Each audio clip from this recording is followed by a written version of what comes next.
자유한국당이 5시간 쇄신 의총을 열었지만 빈손 의총으로 끝났습니다. 박성중 의원의 목을 친다 메모 파문이 해묵은 계파 갈등의 깊은 골을 다시 한번 확인시켜줬는데요. 네, 이종훈 정치평론가 그리고 김태현 변호사와 함께 혼돈의 야권 상황 짚어보겠습니다. 어서 오십시오. 네, 안녕하세요. 역대 최악의 참패라는 성적표도 갈등을 봉합하기는 어려운 걸까요? 주제 보시죠.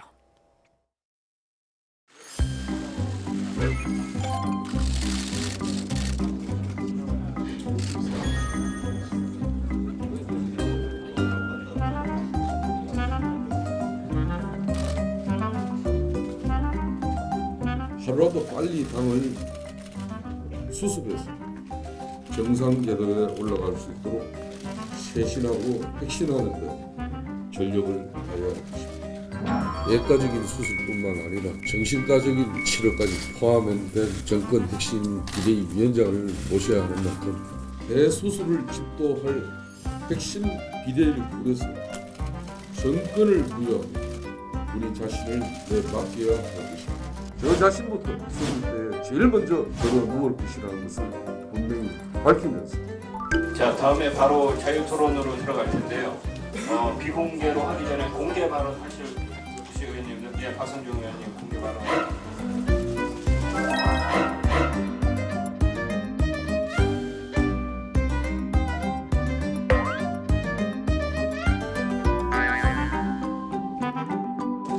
네, 공개 발언 하실 의원님도 안 계시면요, 저희 바로 비공개로 전환하도록 하겠습니다. 자, 의원님.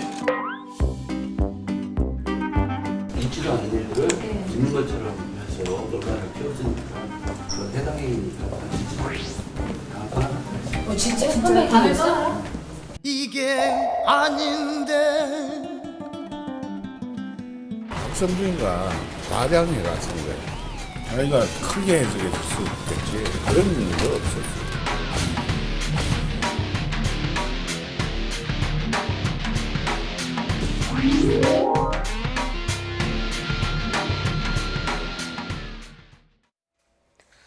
네, 한국당 의원 총회 쇄신안을 놓고 격렬 토론을 벌일 줄 알았는데 그런데 서로의 거취를 놓고 오늘 격렬 토론을 벌였습니다. 혹시나 했는데 네. 역시나 된 것 같지 않습니까? 네.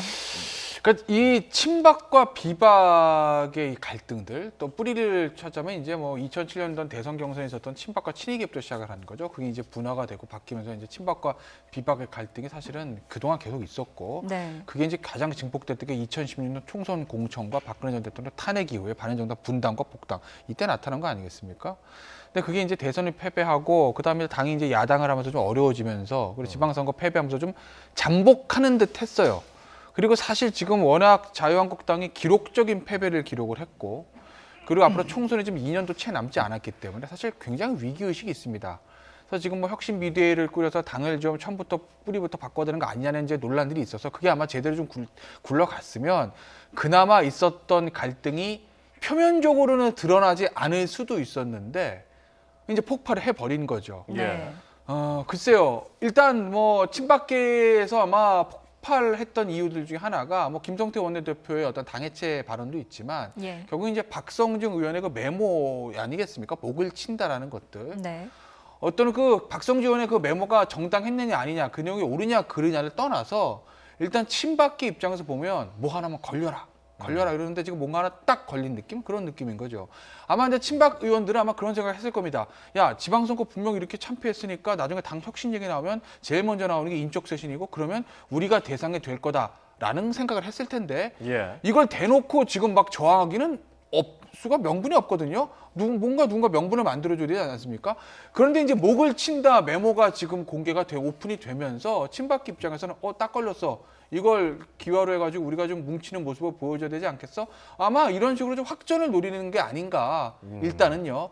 외부에서 욕을 먹더라도 아마 좀 그런 생각을 좀 해봐요. 지금 저 화면에 좀 정리가 됐지만 박성중 의원은 오늘 의원총회에서도 좀 해명을 하고자 했지만 이제 공개된 자리에서는 김성태 이제 당 대표 권한대행이 그걸 막았어요. 근데 또 비공개 자리에서는 어찌됐건 친박계 예상 시나리오에 대해서 우려를 적은 것이다. 적극적으로 해명을 했다고 하는데 사실 박성중 의원의 이 메모가 이렇게까지 파급을 미칠지는 사실 본인이 몰랐는지는 아는지 모르겠지만 어찌됐건 이걸 또 의도적으로 기자들이 찍을 때 피하지 않았다 이런 보도까지 나오면서 그 배경에 대해서 관심이 좀 많이 쏠리는 것 같습니다. 아니 이미 이제 이런 문제로 가지고 의원들이 뭐 휴대폰으로 몰래 보다가 뭐 이렇게 몰래인지 뭐 의도적으로 이렇게 흘린 건지 모르겠으나 예. 계속 이 논란들이 있었잖아요. 그런 상황이기 때문에 국회의원들이 굉장히 요즘에 조심합니다. 이 화면이 좀 이렇게 카메라에 안 잡히기 위해서 네. 만약에 숨기고자 원했다면 그래서 저는 이번에도 이게 꼭 숨기려고 하던 게 뜻하지 않게 이렇게 드러난 거라기보다는 약간 의도적으로 지금 이제 언론에 이렇게 노출시킨 게 아닌가 이런 생각을 좀 하게 해요. 그러니까 조금 전에 말씀하셨듯이 자 이렇게 하면 당연히 친박계가 이제 결집해서 반발을 하겠죠. 자 그걸 보는 국민들은 어떤 생각을 할까요? 친박계들 아직도 정신 못 차렸네. 자 그러면 친박계를 정리하려는 사람들 입장에서는 정리할 수 있는 명분을 얻게 되는 그런 효과가 있다. 자 그래서 약간 일부러 그러니까 친박계의 공격 유발용으로 이걸 흘렸을 가능성이 없잖아 있다 이렇게 좀 생각을 하고요. 예. 오늘 의원총회 보면서 전 어떤 생각을 했냐면 그 매일 욕하면서도 보게 되는 그 일일 드라마 있잖아요. 예. 딱 그거 보는 느낌이 들더라고요. 그러니까 하나도 변한 게 없어요. 예 그리고 앞으로도 아마 이 당분간 계속 이 기조로 갈 것 같아요. 아니 근데 예. 그 친박계의 공격을 어느 정도 예상하고 만약에 그런 행동을 했다고 한다면 그 왜 그렇게 공격받을 행동을 했을까요? 그러니까 공격을 유발하는 거죠. 자, 그러면 친박계들이 이제 때로 일어나서 와 하고 이제 지금 오늘 이제 본 것처럼 뭐 그렇게 나서지 않겠습니까? 그러면 그걸 보는 국민들이 어떤 생각을 할 거냐는 거죠. 보수 지지층 사이에서도 야 여전히 저 자유한국당의 친박계가 문제로구나. 저 사람들 빨리 정리해야 이거 뭔가 되겠다라고 생각을 하지 않겠습니까? 네. 그랬을 때 그러니까 친박계를 정리하고자 하는 어떤 그 세력 또는 제가 보기에는 앞으로 혁신비대위가 구성되더라도 혁신비대위에서 아마 1차적으로 정리 대상은 친박계가 될 가능성이 높다라고 봐야 되지 않습니까? 그럼 그쪽에서는 사실은 그 국민의 그 어떤 여론을 가지고 친박계를 정리할 수 있는 명분 획득이 되는 거죠. 저는 그런 측면에서 약간 좀 배경이 좀 있는 좀 메모가 아니었나 이렇게 좀 생각을 합니다. 저는 예. 사실 조금 반대 생각인데 만약에 이제 그럴 수는 있어요. 만약에 정말 의도적으로 저걸 보여준 거라면 이종호 박사께서 말씀하신 그런 의도를 가지고 있었을 거예요. 근데 만약 정말 그런 의도를 가지고 박성중 의원을 비롯한 어떤 비박계 바른정당 복당파 의원들 저걸 공개했다라면 저는 판단 잘못한 거라고 봐요. 왜냐하면 그러면 이게 단순히 물론 친박계에 대한 정리 문제뿐만 아니라 국민들 딱 보기에는 야 친박 이상한 사람 이게 아니라 아이고 쟤네들 또 저러는구만. 친박 비박이 지금 싸잡아서 좀 자유한국당 욕을 먹게 생긴 형국 아니겠습니까? 야 지방선거 지구선 혁신안대로 저거야 똑같아지는 거거든요. 네. 더군다나 어찌됐든 간에 어떤 형태로든지 혁신비대위가 들어오게 되면 그리고 내년 총선의 공천 과정에서 누가 공천권을 지진 간에 친박 의원들 특히 친박 핵심 의원들의 정리 문제는 나올 수밖에 없습니다. 근데 그 나올 때 그 친박 의원들을 정리하는 게 쉬운 문제는 아니거든요. 특히 이제 왜냐하면 인적 청산이 말이 쉽지 저 지금 제명하려면 3분의 2가 있어야 되는데 사실 법적으로 잘못한 게 없는데 의원들 3분의 2 동의하는 게 어렵습니다. 어렵죠. 그리고 공천 과정에서도 쉬운 문제가 아니에요. 네. 굉장히 어려운 문제입니다. 그런데 이 어려운 작업을 하는 데 있어서 친박 의원들을 하라고 나름대로 본인들이 스크럼을 짜서 나름의 뭉칠 수 있는 기절을 만들어준다는 건 저는 만약에 진짜 의도적으로 흘린 거라면 이건 정말 판단 미스라고 봐요.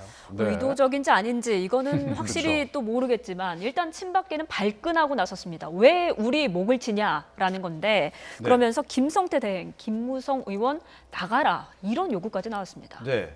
그러니까 이제 당연히 저런 반응이 나오겠죠. 네. 저는 이제 지금 이제 비박계에서 이런 충분히 이런 반응이 예상했을 거다라고 저는 보고요. 네. 그러니까 물론 이제 김무성 전 대표나 특히 이제 이번에 김성태 원내대표 같은 경우에는 본인이 수술대에 오르겠다라 그러면서 본인이 수술칼을 지금 들고 나선 격이 돼버렸잖아요. 네. 그러니까 이건 당연히 좀 부적절한 행동이었다. 그리고 사실은 이 비박계가 이번에도 좀 단결을 해서 친박계를 정리를 해야 하는데 그 전선에도 약간 이상을 좀 초래를 한 그런 그 책임은 좀 있다라고 저는 생각을 합니다. 예. 자 그럼에도 불구하고 그러니까 친박계가 다시 이렇게 바로 하는 거에 대해서 그러니까 아마 그건 보수 진영에서도 그렇고 일반 국민들이 보기에도 이건 별로 이렇게 긍정적으로 보이지 않는다는 거죠. 그래서 역시 혁신의 대상은 이 사람들이다라는 생각을 전 강하게 하게 만들 것이다라고 생각하고요.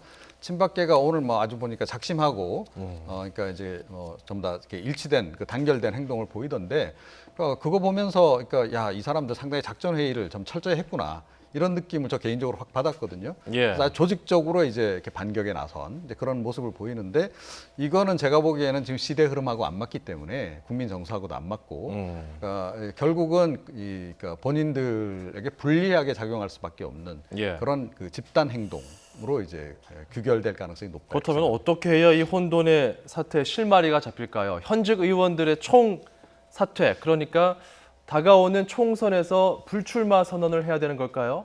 김영호 의원의 말 들어보시죠. 현실성이 있는 얘기인지 모르겠습니다만 전직 새누리당 의원 어떤 분은 그러시더라고요. 전원이 총선 불출마 선언해야 된다. 네. 어떻게 보세요? 아마 국민들의 국민들이 느끼는 심정, 정서는 그럴 가능성이 크죠. 그럴 가능성이 큽니다. 그래서 그런 것을 포함해서 비대위가 좀 꾸려져서 그런 안도 고려 가능한 아닙니까? 저는 고려해야 된다고 봅니다. 일단 뭐 김무성 의원에 이어서 윤상직, 정종섭 의원 같은 경우는 불출마를 시사를 했고요. 서청원 의원 같은 경우는 이제 의원직은 아니지만 탈당을 했습니다. 이 정도의 조치가 만약에 의원 전체적으로 이루어진다면 자유한국당의 어떤 진정성을 국민들이 알아줄 수 있을까요? 그렇죠. 이제 뭐 중진 의원들이 사실은 이제 국회의원들이 불출마 선언한다거나 이제 의원직 사퇴하는 게 쉬운 문제 아닙니다. 그 어떤 의미에서 보면 일반 직장인들 같은 경우는 사표 내는 거거든요. 계약 연장 안 하겠어. 실업자 되겠다는 소리입니다. 그러니까 쉬운 문제는 아닌데 어쨌든 지금 인적 청산의 문제가 얘기가 나오는데 아까 제가 말씀드렸던 인적 청산이 인위적인 청산이 쉬운 게 아니거든요. 버티기 시작하면 그 당사자들이. 그러니까 자발적으로 중진 의원들 중에서 좀 나 다음에 불출마 선언하겠다는 것 좀 그런 모습들을 보여주면 안 되겠는가라는 것들. 그러니까 예를 들면 더불어민주당 같은 경우는 뭐 지금 이번에 보궐선거 당선됐지만 최재성 의원 같은 경우는 사실은 당시에 문재인 당시 이제 문재인 전 대표였죠. 당시 문재인 전 대표의 최측근임에도 불구하고 자발적으로 총선 불출마 선언하지 않았습니까? 예. 그런 모습들을 좀 보여줄 필요가 있다라는 거죠. 그래서 지금 그 연장성산에서 의원직 총사퇴 얘기도 나온 것 같은데 현실적으로 저게 가능한 얘기는 아닙니다. 왜냐하면 만약에 총선 때 전부 불출마 선언이요. 그럼 의원들이 전부 다 불출마하면 다음에 자유한국당 의원은 몇 명의 당선되는 전부 다 초선 의원들만 하는 거 아니겠습니까? 그렇죠. 그렇게 해서는 사실은 의정활동 할 수가 없거든요. 그러니까 저 아마 의원들이 전부 다 불출마 선언한다라는 건 내가 누가 뭐라고 나는 무조건 불출마 선언한다 이런 의미보다 다음에 혁신 비대위원장을 누가 오든 다음 공천권을 누가 가지든 나의 어떤 출마 여부를 그 공천권을 가진 사람, 그 혁신 비대위원장에 일임하겠습니다 형태로 되는 거죠. 예. 그래서 혁신 비대위원장이 봤을 때 이 사람은 초선임에도 불구하고 당신은 공천 안 줘. 이 사람은 사선임에도 불구하고 문제없이 공천 줘. 어떤 형태의 결정을 하든지 간에 그걸 따르겠다는 본인의 신분과 다음 총선 출마 여부를 위탁하는 아마 이런 형태로 변형된다면 그건 가능한 얘기죠. 예. 그런데 그러니까 만약에 저한테 그러니까 자유한국당 의원들이 그러니까 이런 경우 지금 어떻게 하면 좋겠냐라고 묻는다면 저는 사직생이 답이다라고 말씀을 드리고 싶어요. 그러니까 이게 뭐냐 하면 지금은 일단 죽는 게 답입니다. 그러니까 당장 이렇게 해서 그러니까 이 다음번 총선에 출마해서 그러니까 불출마를 하거나 어찌됐건 출마를 못하는 상황 또 제가 보기엔 출마하더라도 안 될 가능성이 굉장히 높아요. 지금 상황이 그렇거든요. 자 그렇게 되는 것보다는 그러니까 오히려 먼저 매를 맞는 것이 매를 덜 맞는 길이 될 가능성이 굉장히 높습니다. 그래서 이번에 오히려 불출마 선언을 하거나 차라리 뭐 이제 뭐 정계 은퇴 선언을 하거나 그랬을 때 나중에 오히려 더 기회가 생길 가능성이 높습니다. 그러니까 지금 사실은 더불어민주당의 주력군, 그러니까 친문들도 뭐 다 아시다시피 열린우리당이 이제 과거 노무현 정권 후반에 이제 굉장히 또 국민들한테 철퇴를 맞고 사실은 패족 선언하고 다 낙선하고 이랬던 적이 있잖아요. 사실은 그때 죽음으로 해서 지금 살아날 수 있는 그런 기회가 생긴 거거든요. 멀리 봐라. 똑같습니다. 그래서 지금 자유한국당 의원들이 특히 친박계들 같은 경우는 잘 생각해야 됩니다. 친박계라고 하는 그러니까 본인들에게 어떻게 보면 씌워져 있는 그런 어떤 숙명적인 그 명칭, 그거를 벗어날 수 있는 길이기도 합니다. 사실은 불출마 선언하고 뭐 그러니까 의원직 사퇴하고. 그래서 사실은 오히려 다시 태어날 수 있는 기회가 지금 되는 건데 그걸 아직 좀 잘 모르시는 거 아닌가. 그러니까 이번에 국민들의 그 심판의 강도를 이분들은 그렇게 심각하게 받아들이는 것 같지가 않아요. 정말 얼만큼 국민의 공감을 살 수 있는 그런 안을 내놓을 수 있을지. 불출마해야 한다. 그런데 나만 빼고. 쇄신해야 한다. 그런데 나만 빼고. 서로 이러고 있다는 지적도 나오거든요. 이러고 있다는 지적도 나오는 게 아니라 이러고 있죠. 그게 팩트죠 사실은. 왜냐하면 사실 이쯤 되면은 그 개인적인 어떤 의원 전원 아니라 개인적인 불출마 선언이나 그런 것들이 좀 나와줘야 되는데 지금 사실 별로 없어요. 특히 뭐 초선 의원 정종섭 의원 불출마한다고 했잖아요. 그러니까 사실 정종섭 의원 맨 처음에 이제 그 중진 나가라고 해서 사실 굉장히 많은 비난을 받았죠.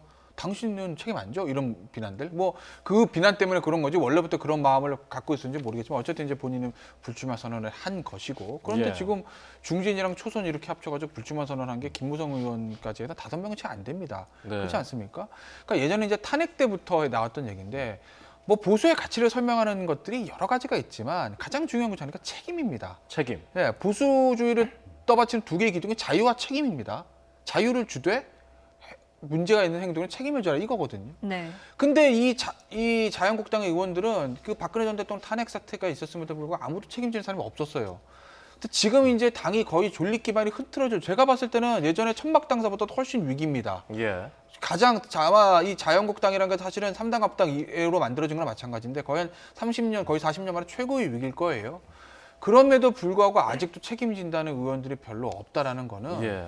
자유한국당의 저 의원 한 110명이 되는 의원들이 과연 본인이 보수정당에서 배지를 달고 있고 앞으로도 달기를 원하지만 과연 보수의 가치가 무엇인지에 대해서 얼마나 인식하고 있는가에 대해서 알겠습니다. 정말 의문을 가질 수밖에 없죠. 자유한국당 전체적인 이야기를 좀 짚어봤는데 일단 계파 갈등의 도화선이 됐던 박성중 의원은 사실 요즘 좌불안석일 것 같습니다. 오늘 의총에서도 그런 장면이 좀 보였는데요. 잠깐 보여드리면 일단 시작하면서 기자들이 다 들어와 있는 공개 상황에서 박성중 의원이 뭔가 해명을 하고자 내려갔었는데 이제 발언을 하고자 내려갔던 거죠.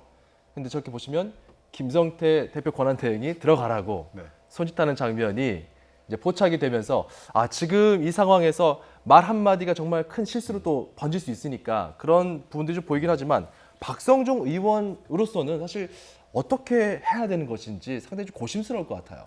글쎄요. 그러니까 뭐 제가 보기에는 그러니까 본인의 어떤 만약에 이거를 일부러 노출시킨 거라면 그러니까 개인의 의지에 따라서 했다기보다는 누군가 배경이 있을 거다. 그러니까 좀 이제 박성준 의원하고 상당히 가까운 좀 원로급이나 중진급이나 그렇게 상의를 하고 또는 이제 그 일종의 팀이 있는 거죠. 예. 그쪽에서 논의를 해서 어느 정도는 그 액션에 행동에 옮겼을 가능성이 높다라고 좀 보고요.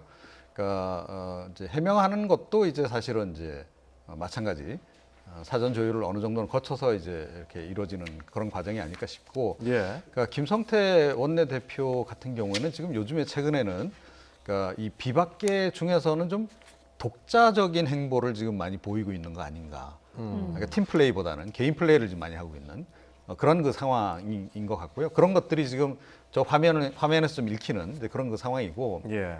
이제 다시 이제 그 자유한국당의 의원총회와 문제로 좀 되돌아가 다시 조금 더 말씀을 드리면 의원총회에서 지금 사실은요 정당 해산을 논의해야 됩니다. 그러니까 그 정도로 국민들이 지금 이번에 분노했다라는 걸 좀 감지를 하고 정당 해산하고 다 무소속 신분으로 되돌아가고 개중에 또 상당수는 불출마 선언도 하고 어허. 그렇게 가야 된다라고 좀 보고요. 네. 그리고 뭐 혹시 이게 자신의 앞길이 잘 안 보이면 홍정욱을 봐라. 그 말씀을 드리고 싶어요. 그러니까 홍정욱 이제 전 의원 같은 경우에 아시다시피 불출마 선언 하지 않았습니까? 출마를 안 예. 했어요. 그러고 나서 대선 주자로 오히려 그 이후에 계속 거론이 됐고 본인은 이제 안 하겠다, 출마 안 하겠다라고 했지만 뭐 이번 그리고 서울시장 이번에 후보로도 한마평이 그렇죠. 있었죠. 있었고 또 지금 비대위원장 혁신 비대위원장 그 지금 한마평에도 지금 올라 있어요. 그러니까 정치인의 가치가 어떤 식으로 상승돼 가는 건지 그다음에 과거와 단절하고 어떻게 새롭게 태어나는 것인지 자기네 당 안에도 예. 모범 사례가 있다. 네. 그걸 좀 잘 봐라 이런 말씀을 좀 드리겠습니다. 네, 그런데 이런 가운데 자유한국당의 전신이죠. 이전에 새누리당 내에서 공천을 놓고 벌어진 비화가 공개돼서 오늘 논란인데요. 화면 예. 한번 보시죠. 네, 이런 내용입니다. 박근혜 정부 청와대가 염두에 둔 살생부가 있었던 것 같다. 김무성 의원의 최측근인 장성철 전 보좌관의 책을 통해서 공개된 내용인데요. 청와대와 김무성 의원 간의 가교 역할을 했던 A씨가 2016년 2월에 청와대의 뜻이라면서 공천하면 안 되는 사람 명단을 불러줬다는 겁니다. A씨가 이 사람들의 공천 불가 이유랍시고 전한 이유가 이렇습니다. 이재호는 당과 정체성이 안 맞아서 조혜진은 유승민 원내대표 때 원내 수석부 대표를 했기 때문에 김세연은 유승민과 친해서 홍지만은 유승민 선거를 도와서였다고 합니다. 이거 어떻게 보세요? 사실 아직 저 팩트일 거예요. 그러니까 저 얘기가 사실 2016년 총선 과정에서도 정치권 특히 여의도의 당시 새누리당 주변에 퍼져 있었던 얘기거든요. 그래요? 청와대에서 저런 오더가 내려왔대. 네. 증거는 없으나 본사는 없으나 저런 얘기들이 특히 이제 비박계에 특히 김무성 대표 주변에 많이 흘러다니던 얘기였어요. 저 얘기는. 근데 이번에 김무성 대표의 최측근이자 보좌관이니까 당시에 모든 어떤 일거수일투족들을 지켜봤던 사람 아니겠습니까? 장선철 전 보좌관이 이제 책을 통해 가지고 저거를 이제 비화를 밝힌 거죠. 그런데 어느 정당이나 어느 집권 세력이나 청와대가 어떤 공천에서 어느 정도 관여를 합니다. 그걸 완전히 막아서 아무리 무슨 뭐 청와대가 공천 개입 안 한다 해도 어느 정도 할 수밖에 없게 현실입니다. 근데 문제는 하더라도 정도가 있고 어떤 사람을 예를 들어서 배제한다 하더라도 나름의 좀 설득력 있는 뭐 그럴 수도 있겠다 뭐 근거가 있어야 되는데 이거 보세요. 이유가 유승민 당시 원내 때문입니다. 이게 지금. 그러니까 그대로 읽을게요. 존칭 빼고 있는 대로. 조혜진은 유승민 원내대표 때문에 수석부터 했기 때문에. 김세현은 유승민과 친해서. 홍지만은 유승민 선거도. 이게 이유가 됩니까? 그러니까 항상 이런 식의 어떤 그 생각을 가지고 왔다는 어이없는 답변이라는 거 아니겠습니까? 그러면서 또 이런 얘기를 했다고 하죠. 그렇게 하면 선거가 안 될 텐데요 라고 하니까 괜찮아. 대통령 절대 뜻 거스르지 않고 우리만 잘 된다 80에서 90명만 있으면 돼. 대통령이라고 하면 그 당의 1호 당원이요. 예전에는 당총장 1호 당원입니다. 그러면 대통령도 새누리당 당원이기 때문에 가장 큰 목적은 당의 총선 승리, 당의 과반수 획득 이게 제1의 목표가 돼야 되는 거 아니겠습니까? 근데 그게 아니라 안 그래도 돼. 내 말 잘 듣는 사람 80명만 있어도 돼. 이 당해도 돼. 내 사람들만 있어도 돼. 이게 공당의 1호 당원으로서의 정당한 의식인가? 저는 정말 그런데 이게 굉장히 박근혜 정부답다 이런 생각 안 듭니까? 그러니까 블랙리스트 뭐 아시다시피 뭐 전 분야에 걸쳐서 블랙리스트 만들었는데 새누리당판 공천 블랙리스트가 있었던 거죠. 그때 이미 이야기가 많았고요. 기억나실지 모르겠습니다만 그 당시 그 이한구 공천관리 그 위원장이 그러니까 현기환 정무수석하고 저 광화문에서 호텔에서 만나다가 기자들한테 딱 걸린 적도 있잖아요. 그때 가서 뭘 받아왔겠습니까? 그때 얘기가 뭐냐면 뭐 명단을 받아온 것 같다. 그리고 이한구 위원장은 그 명단을 가져와서 이제 그대로 실행하는 거죠. 자, 이제 이런 실행자 역할에 불과했다는 겁니다. 그렇기 때문에 이제 그때 이미 얘기가 다 나왔던 것이 이번에 어떻게 보면 다시 확인된 거에 불과하다. 그렇게 생각합니다. 네. 당시 유승민 원내대표가 박 전 대통령과 각을 세운 이후에 이렇게 살생부까지 돌았던 것인데, 자, 유승민 전 원내대표, 유승민 의원과 함께 의기투합해서 새로운 당을 만들었던 안철수 전 의원의 이야기, 안철수 전 대표의 이야기를 좀 해보도록 하겠습니다.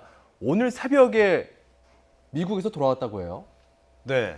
그런데 아마 당에도 안 알린 모양입니다. 그게 그래서 지금 이제 논란이 좀 되고 있죠. 네. 모르겠습니다. 뭔가 은밀하게 위대하게 뭔가를 하시려고 하시는 건지 모르겠으나 당내에서도 지금 본인의 거취에 대해서 이제 적잖은 얘기가 논란이 좀 있고, 그러니까 특히 좀 전에 듣기로는 그러니까 이른바 친한계 그 정치인들 사이에서도 이번에는 안철수 전 대표가 조금 뒤로 당분간 물러나서 시간을 좀 오래 갖는 게 좋겠다라고 하는 얘기들이 좀 나오는 걸로 알고 있습니다. 직접 바른미래당 가셔서 쓴소리도 하셨잖아요, 이종훈 평론가는. 네, 저야 뭐 외부자니까 외부자 관점에서 이제 제 의견을 말씀드린 거고, 그런데 이제 그 당 내에서 특히 친한계 내에서도 이제 그런 얘기가 좀 이제 나온다는 거죠. 그래서 아마 그 얘기를 좀 전해 듣고 안철수 전 대표로서는 좀 기분이 썩 좋지는 않았을 거다라고 생각합니다. 그러니까 본인은 어찌됐건 지금 현재 그 바른미래당의 이제 뭐 일종의 오너, 뭐 공동 오너일 수는 있겠으나 오너라고 생각을 하는데 지금 사내에서 어떻게 보면 좀 반발이 일어나고 있고 자기의 최측근이라고 하는 사람들조차도 자기에게 잠깐 이 선에 물러나 있는 게 좋겠다라고 얘기를 하는 그 상황이 받아들이기가 좀 어려운 그런 그 상황이 아닌가. 그런데 사실은 이런 때일수록 표정 관리 잘 하셔야 되고요. 이런 때일수록 조금 담대한 모습을 보이시는 게 좋다 이렇게 생각합니다. 네, 이종훈 평론가님도 또 쓴소리를 하셨지만 안철수 전 서울시장 후보의 멘토로 불렸던 윤여준 전 장관도 이런 조언을 했습니다. 들어보시죠.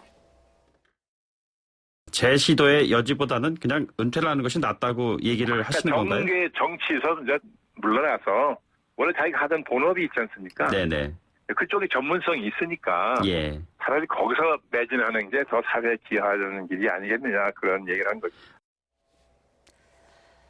네, 정계 은퇴 요구까지 이어지는 상황인데 안철수 전 후보가 언제 어떻게 좀 거취를 밝힐까요? 글쎄 뭐 당분간은 조금 정치 떠나 있지 않겠어요? 그러니까 아까 이제 이종평 박사께서 바른미래당 오롯이 말씀하셨는데 글쎄 안철수 대표 속마음이 뭔지 모르겠으나 당분간 바른미래당의 오너십을 본인이 하기에는 본인이 좀 무리가 있다. 그게 이제 본인도 할 의지 또는 할 여건이 전부 다 안 된다고 판단하고 있는 것 같은 것이 요즘 이제 서울 시내를 돌아다니다 보면 낙선 사례, 당선 사례 붙잖아요. 한 선 끝나면. 그렇죠. 안철수 후보 플래카드 보셨어요? 네. 당에 대한 설득이 없더라고요. 당면 그게 굉장히 이례적인 일입니다. 내가 자유한국당 후보로 서울시장 선거 나갔어? 떨어졌어요? 죄송합니다. 제가 열심히 하겠습니다. 다음에 다시 선거에서 감사합니다. 2번 자유한국당 후보 누구? 더불어민주당 떨어져 1번 후보 누구? 이거 하는 게 맞는데 당명이 없습니다. 네. 물론 안철수 후보랑 안철수란 사람 자체는 사람 이름 자체가 브랜드이기 때문에 당명이 없더라도 뭐 서울 시민 다 알아보겠지만 굳이 당명을 왜 뺐을까? 당과의 거리감을 두려는 것인지 아니면 어차피 저 당과는 결별하고 이제 내가 지금 뭔가 새로운 독자적인 노선을 지금 걷겠다는 것인지 어쨌든 뭔가 바른미래당과 안철수 대표가 전 후보가 삐그덕거리는 것은 사실 아니겠는가. 그래서 그 오너십을 본인이 행사할 의지도 없는 것 같고 행사하고자 하더라도 당의 여건이 그렇게 받쳐주지 않을 것 같다는 생각을 저는 합니다. 자, 지금 이러한 그 바른미래당의 상황을 하태경 의원은 꼬시래기라는 표현으로 좀 비유를 했는데 꼬시래기가 뭘까요? 잠깐 들어보시죠. 꼬시래기가 망둥어인데 먹을 게 별로 없어요. 근데 이제 망둥어가 자기 망둥어 그 미끼를 이렇게 낚시에 걸어서 하면 그걸 먹어요. 아, 그래요? 네, 그러니까 고시래기 제살 뜯어 먹는단 말은 이제 먹을 것 없는 집안에 자기들끼리 싸운다 이 말이에요. 지금 이제 바른미래당 그렇게 스스로 우리 현실 국민들이 볼 때 그랬죠. 네, 부산 경남 마산 지역에서 쓰는 망둥어의 그 방언이라고 하는데 꼬시래기 같은 상황이라고 지금 바른미래당 봐야 될까요? 글쎄요. 그러니까 이제 일종의 자기 비하성 발언이기도 한 것 같고 그렇긴 한데, 그러니까 지금 하태경 의원도 지금 사실은 그 안에 있는 그 소속된 소속원이잖아요. 그래서 이렇게 논평할 지금 여유가 저렇게 있으신지 잘 모르겠어요. 본인도 반성이 좀 필요하다. 예, 그렇죠. 그리고 이제 사실은 이제 당 진로와 관련해서 본인도 필요하면 정책 결단을 좀 내려야 되는 그런 부분이 없잖아 있을 것이고, 그런데 이제 보면 최근에 그러니까 뭐 박지원 의원도 그렇고 하태경 의원도 그렇고, 그러니까 본인이 당에 소속돼 있는데 당 소속감보다는 오히려 좀 이렇게 평론가적 관점에서 좀 논평을 좀 많이 하시는 것 같아요. 평론가로 진출하실지는 모르겠네요. 예, 그렇습니다. 네, 바른미래당 쪼개질까요? 아니면은 지킬까요? 앞으로 어떻게 될까요? 글쎄, 전 개인적으로 쪼개질 것 같은데. 왜냐면요, 당연한 거는 이념이 맞아야 하는 겁니다. 그렇지 않습니까? 네. 보수가 이념이든 진보 이념이든 간에 뭔가 이념이 맞아야 되는 거고, 뭐 이념적 스펙트럼이 다양한 것도 좋지만 그 스펙트럼이 다양한 것들은 밑바탕에는 어느 정도 같이 공유하거나 컨센서스가 있는 상태에서 약간의 디테일의 다양함이거든요. 근데 지금 바른미래당 같은 경우 의원은 30명 정도 되는데 계파가 3개죠. 그렇지 않습니까? 유승민계, 안철수계, 그리고 안철수계도 호남계. 3개 아니겠습니까? 네. 그 3개의 생각이 따로따로 논다는 거예요. 그러니까 이번에 선거 끝나고도 유승민 대표 뭐라고 그랬죠? 보수 얘기합니다. 근데 김동철 원내대표 뭐라고 그랬죠? 박수원 전 국회의장 뭐라고 그랬죠? 야, 우리가 이제 보수 하다가 망한 거 아니야. 이런 류의 얘기들을 해요. 벌써 당의 이제 좌표 설정 자체를 놓고 이미 얼마 안 되는 의원들끼리 지금 컨센서스 형성이 안 되기 때문에 글쎄요, 저는 바른미래당 당이 얼마나 오랫동안 같이 갈 수 있을지 저는 굉장히 회의적입니다. 뭐 짧게 덧붙일 말씀 있으십니까? 예. 그러니까 저도 그 말씀은 드렸어요. 그날 그 현장에 가서. 그러니까 이번에 이제 이렇게 사실은 선거 과정에서 굉장히 많이 다퉜잖아요. 근데 제가 보기에는 사실은 뭐 이렇게 이념이 약간 차이가 있다고는 하지만 그렇게까지 외부에서 보기에는 이렇게 뭐 같이 못 살 정도의 차이는 아니라고 느껴지거든요. 그러니까 자유한국당하고 더불어민주당하고의 이념 격차만큼 바른미래당 안에 있는 내부 구성원들 간에 뭐 약간 보수적이고 약간 진보적이라고 하더라도 그렇게까지 이렇게 극한적으로 싸울 정도는 아니다라고 저는 봅니다. 그래서 그거보다는 오히려 좀 그 안에 있는 뭐 자리라든가 뭐 공천이라든가 이런 사소한 거 갖고 지금 다투고 있는데, 그럴 바에는 이렇게 다툴 바에는 차라리 헤어지시라는 생각을 내가 했다라는 말씀도 사실 드리긴 했습니다. 알겠습니다. 자, 좀 정치권 이야기 여기서 좀 정리하도록 하고요. 다음에는 군산의 주점 방화 사건 이야기로 넘어가도록 하겠습니다.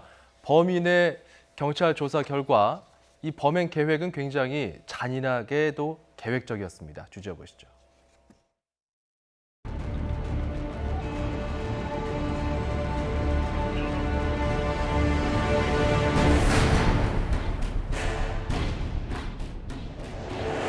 자기가 볼 때는 10시가 가장 그 손님이 가지 몰려든 시간이다. 몰래장을 미리 준비했고 한쪽으로 묶었다가 불을 지른 다음에 다른 한쪽도 이렇게 걸어서 묶었다라고 얘기하고 있어요.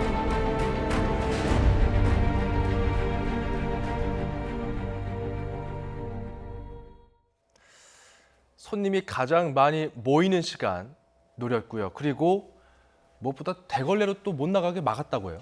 그렇죠. 그러니까 저희 YTN 자막에 상상치도 못한 잔인함이라고 쓰셨잖아요. 적절한 표현이죠. 사실 이런 표현은 저희가 하면 안 되는 건데 상황 자체가 그래요.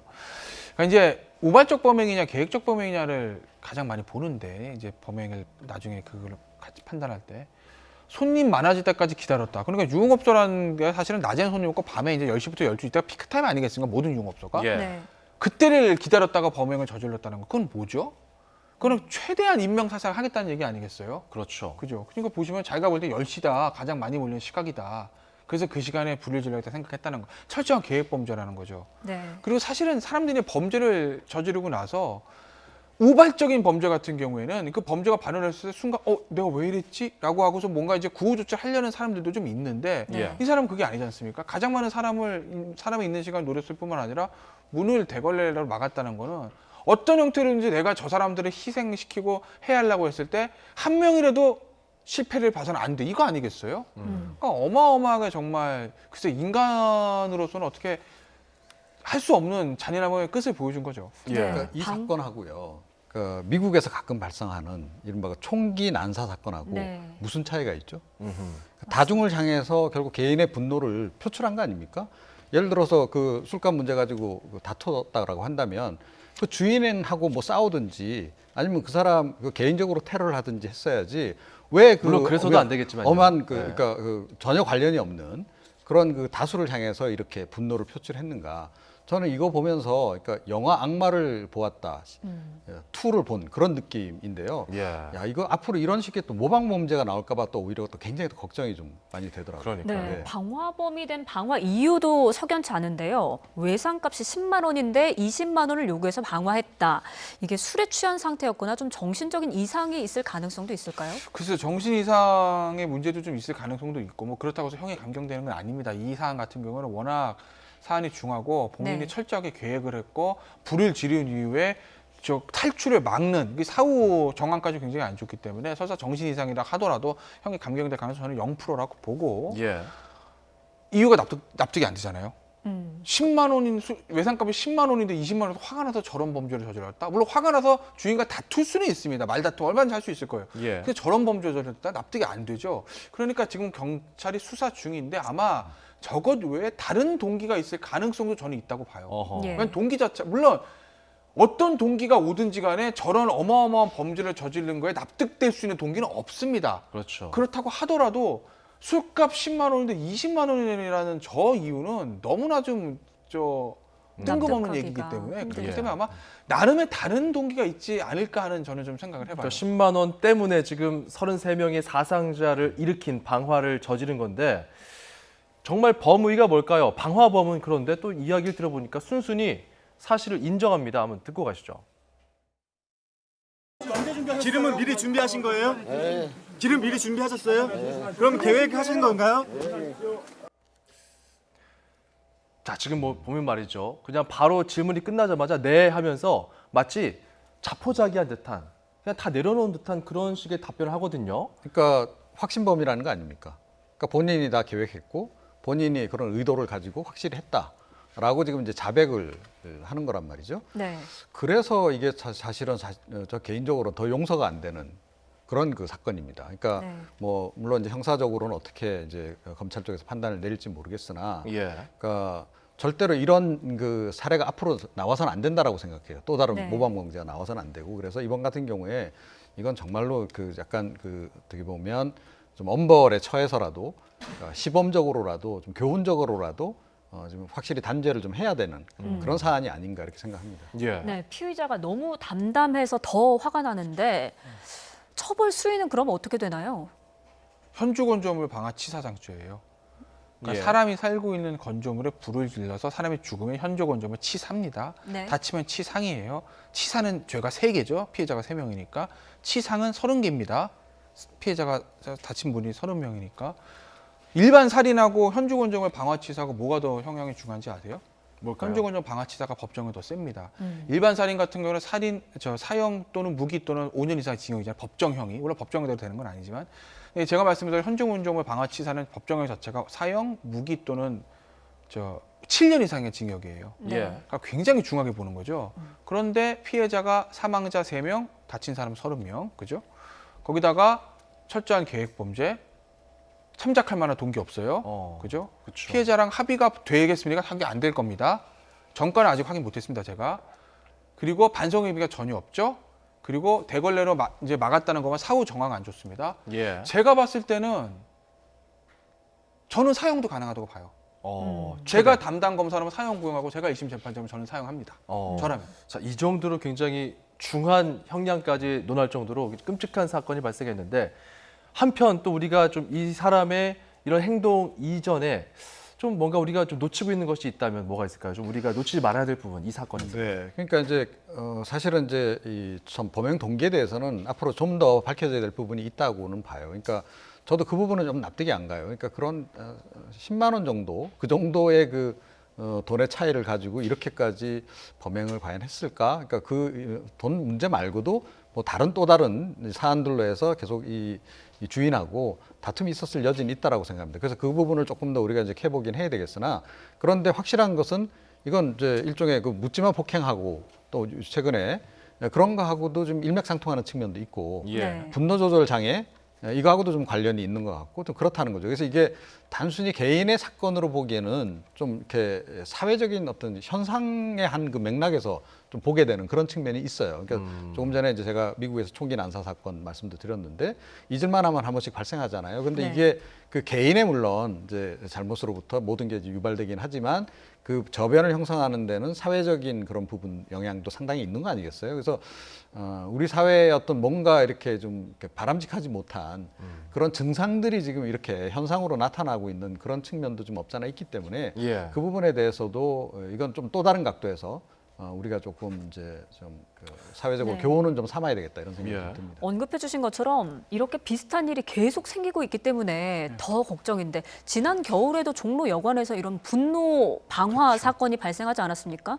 이런 일들을 좀 근본적으로 근절하려는 움직임이 좀 이뤄야 될 것 같은데 대책이 없을까요? 대책이 없죠.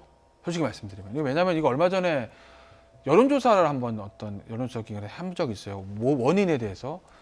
경제적, 사회 경제적 구조적인 문제가 1등입니다. 여론조사가 답은 아니지만 그 다음에 개인의 분노 조절 장애도 기질적인 문제가 2등이었어요. 심리적 문제가 3등이었고.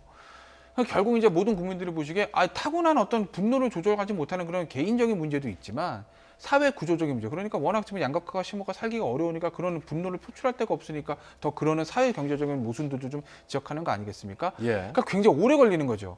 그러니까 사회 양극화나 어떤 사회 구조적인 문제, 사회 안정망을 설치하는 문제는 단실되는 것도 아니고 그리고 개인적인 기질 문제를 이상한 사람 좀 이상한 사람을 다 데려다가 치료를 할 수도 없는 노릇 아니겠습니까?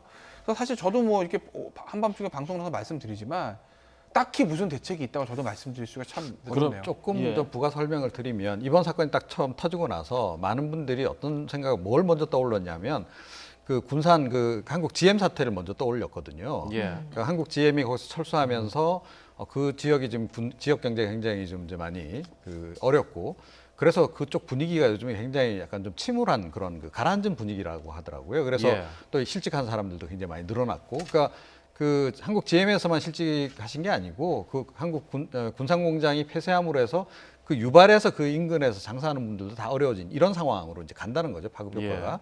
자, 그래서 그런 분위기하고 뭔가 상관이 있는 게 아닌가라고 하는 그 이제 시각도 없지 않아 있었어요. 저도 처음에 그 생각을 좀 했었는데 그 부분도 혹시 이제 이 지금 이제 그 가해자에 대한 그 여러 가지 정황들, 상황들을 조사하다 보면 그런 연관성도 혹시 좀 나올 수도 있지 않을까. 그런 연관성이 나온다면 그 부분도 이제 사실은 이제 좀 정부 차원에서 뭔가 대책을 좀 세워야 되는 그런 간접적인 영향도 있지 않을까 한번 살펴볼 봐야 필요가 되겠죠. 있다. 네. 자, 짧게요. 김태현 변호사님.